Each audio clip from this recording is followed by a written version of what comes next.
Hey guys, so this is going to be a video of 5 things that I can't do today because I was finding myself really unmotivated to do anything and it seemed silly. So I thought I would do something with that to kind of counteract that lack of motivation by using it against itself. I did something like this, I remember in like 4th or 5th grade, I think, we had to write a poem for class. And I've been writing poems since I was in 2nd grade, but I couldn't think of anything for this assignment, and it was driving me crazy. And so I ended up writing a poem that literally started out like, I have no inspiration for something to write about. And it was like about how I racked my brains and couldn't come up with anything. So meta at such a young age. So I'm turning my lack of motivation and my lack of inspiration on its head and turning it into productivity of sorts. So this is what this is. Well, the first thing I can't today is find the right lighting for this video. Try over here. I mean, I can't hold it there. That looks awful. If I put it down here, it's not going to stay there. Ooh. That's weird, like side lighting. Ah! Down? Again, like weird side lighting. I guess back where it was. And everything falls. Okay, so that's the first thing that I couldn't. Done! A lamp and her friend walk into a low-lit bar where everyone stops talking immediately and turns to look at them. The lamp laughs nervously and turns to her friend, saying, "Is it just me, or does this place seem shady?" The second thing that I can't today is stop reading Harry Potter. Now, a little backstory. I like Harry Potter. I used to read all of the books multiple times. I've been to many of the book premieres at midnight. I've been to several of the movie premieres at midnight and dressed up because that's the only way to do it. And I haven't read a Harry Potter book all the way through in a while because I'm an adult now and I've been in college, so I hadn't been reading anything for fun.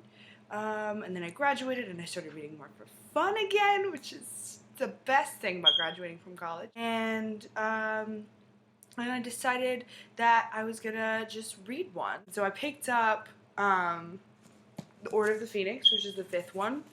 It's by far the worst one. Even fucking J.K. Rowling says that it's the worst one. It's too long, there's too much stuff that happens. It's just kind of a lot, but not a lot. There's a lot in Harry Potter and the Goblet of Fire, but it feels like stuff happens and it kind of like moves along. That being said, I couldn't fucking put it down. I couldn't. I was thinking about it when I wasn't reading it, like at work, when it was slow. I was just like, I wonder what Harry's doing right now. And then I was like reading so much when I was at home that my girlfriend was saying, you know, you're not talking to me, you're not having conversations with me. And I wasn't doing anything productive. Like I didn't write for a week, basically ruined my life. I've read this book like at least 5 times in my lifetime. I know what happens. So that's the second thing I can't today. And then of course, this is on deck for my next book. I am making myself read something not Harry Potter so that I'm doing something new and fresh with my life. So I'm reading this book Kurt Vonnegut wrote when he was like 83 or something, Man Without a Country. It's pretty good. I'm almost done with it because I'm just reading it really fast so that I can read fucking Half-Blood Prince next, and I won't be able to read this, and I won't make any videos, and I won't write for you know, the however long 3 days, 3 hours it takes me to read that. So that's the thing. I can't stop with the Harry Potter. 17-year-old Harry Potter and Ron Weasley walk into a bar and ask the bartender for 2 butterbeers. And the bartender says, "Aloha, morons. You're too young to drink in America. Get out of my bar." Number 3, I can't write this novel that I've been working on. I've been working on this novel. Well, I was living at my last apartment for a year, and then I was living in some dorms for a year before that, and I wrote that little excerpt when I was living in the apartment before that. So it's been over 2 years since I started writing it. J.K. Rowling took her like 7 years to write the first Harry Potter book.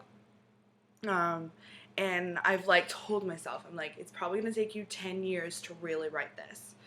I just want it to be written. That's my problem. It's like, I come up with these ideas and I'm like excited about the idea and I'm like, that's so cool, I'm gonna do that. And I get really pumped on the like adrenaline of a new idea and the inspiration, and then it like fades. And I just like, I want it to be written already. I don't want to have to write it. I'm bad at being a writer. I'm getting better at it. This is the first thing I've stuck with for this long, and I'm really proud of that. This is the first time I've really like crafted and developed a character.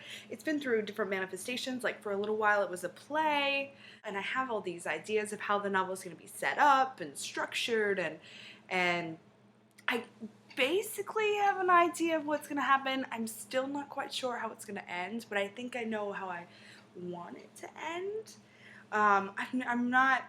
I have this playwriting teacher who's like, you should think a lot before you write, and you should know everything that's going to happen to a degree before you write. And I'm not so much on that bandwagon. Like, I like to see where things go. Like when I start a scene, I like to see where the characters in the scene take me organically, which sounds really pretentious and gross, but like I don't always go in knowing exactly what's gonna happen.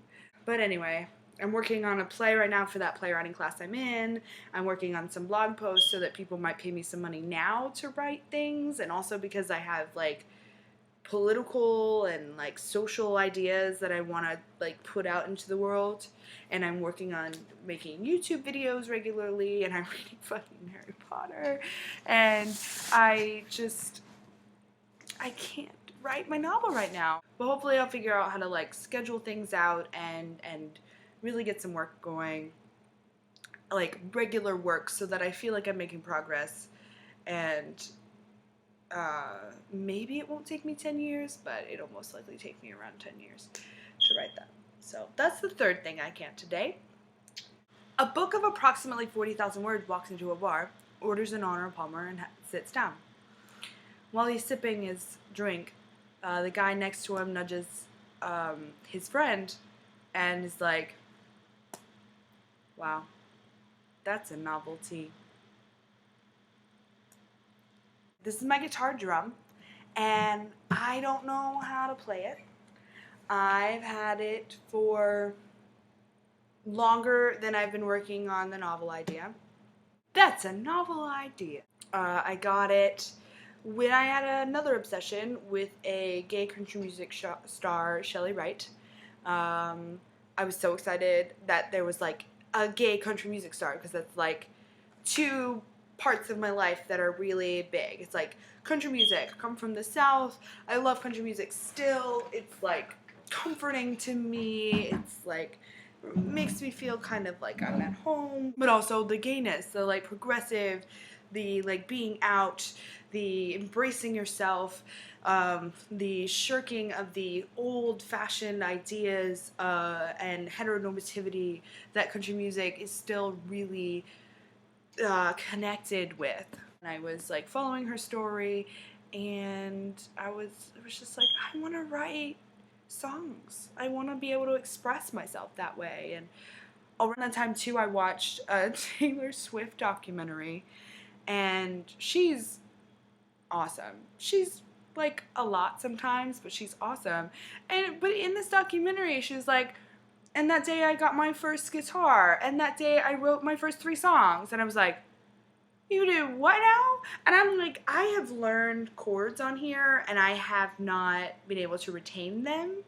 And I've barely been able to play like hot cross buns consistently. Now, granted, I'm really bad at practicing and sticking to things, and I've played instruments in the past, but I'm not, and I've been a singer, but I'm not like musically inclined in the way where it just comes naturally for me. I, you know, would really like to be one of those really cool people who can just play guitar and it's easy and they just pick it up and they're just like, here, let me play this song. Let me play this generic tune for you to sing over. Oh, you want to sing this specific song? I could definitely have that in my repertoire. And my parents bought me this, and it was really sweet of them, and they really shouldn't have. But I asked them for it, and they did, and I can't bring myself to get rid of it because they bought it for me. It seems like a betrayal, I guess, to get rid of it and not have ever done anything with it. So I'm keeping it, and I'm going to keep it. I'll probably never get rid of it unless it, like, really becomes a burden to have, but it doesn't take up that much space. And but right now, my schedule and all of the creative pursuits that I'm doing with the you and the that and the Harry Potter, I can't practice guitar right now. A guitar walks into a bar and sits down and asks the bartender if he can get a strum and coke.